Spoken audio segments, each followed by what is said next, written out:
It began Saturday morning with a massive rocket barrage from Gaza striking across Israel. In the early hours of Saturday, October 7th, Israelis in the south of the country huddled in basements and bomb shelters. They listened as Hamas militants went house to house in their neighborhoods, brutally killing civilians of all ages and taking hostages. These homes were in communities just a few miles from this border with Gaza, where for 2 decades the Israeli army has guarded this wall, which holds more than 2 million Palestinians in what's been called an open-air prison. Little water, little electricity, virtually no way out. Hiding in fear, Israelis texted their friends and family a very similar question. Where is the army? Israel is one of the biggest military spenders in proportion to its population. That, coupled with billions in military aid from the US, has made the Israeli military one of the most advanced in the world. We have planes, we have helicopters, we have tanks, we have everything. For the first couple of hours, it's like we had no army. The words of survivors. Where was the army? Where was the army? You can see the strength of Israel's military in its response to the Hamas attacks. Persistent bombing in Gaza, leveling neighborhoods, killing more than 2,000 people, including at least 700 children, preparing for a ground invasion. But on the day of the Hamas attacks in Israel, at the sites of some of the worst violence, soldiers didn't arrive for about 8 hours. By then, hundreds were dead, missing, or kidnapped. Why did it take so long? To answer that question, we need to look here, in the West Bank. In 1947, this entire area was home to nearly 2 million people, the vast majority of them Palestinian Muslims and Christians. When World War II ended, in the wake of the Holocaust in Europe, the newly formed United Nations voted to divide this land into 2 states. A Jewish state and an Arab state, with Jerusalem as a separate UN-controlled entity. But in 1948, Zionist militias and paramilitary groups carried out a mass expulsion and massacre of Palestinians, seizing their villages to expand the Jewish state. Then, in 1967, after a war with its Arab neighbors, Israel occupied the West Bank, East Jerusalem, and the Gaza Strip, taking more land designated for Palestinians, and started turning parts of those Palestinian territories into illegal settlements for Jewish Israelis. Today, the most extensive examples of that can be found here in the West Bank, where some of the settlements have gotten so big they've achieved city status.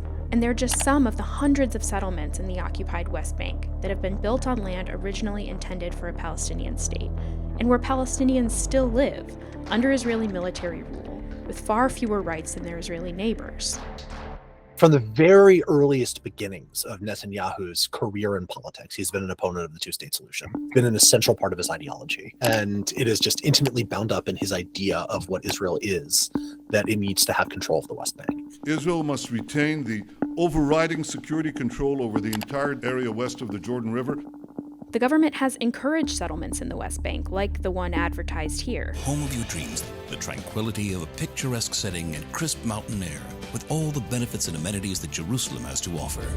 Enormous resources have been devoted to this project, and this is bipartisan, to put it in American terms. This is a state project. They are funding them, they're paving roads for them, they're providing security for them, they're creating infrastructure and water and electricity for them, tax breaks to incentivize Israelis to move there.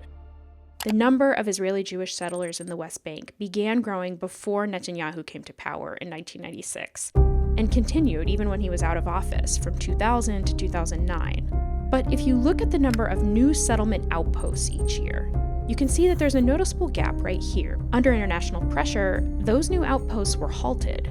But after Netanyahu came back to power, his government started legalizing some of those old settlements. And at the same time, they built and promoted new ones. As this map shows, they've proliferated ever since. This is a project of slow motion colonization. So what you have is Palestinians living in these tiny little pockets, these little urban islands of control.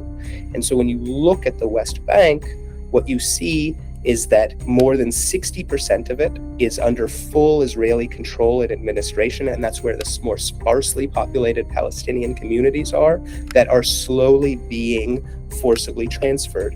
The United Nations put out a report saying that since the beginning of 2022, more than 1,100 Palestinian Bedouin have been forcibly transferred from their communities in the West Bank.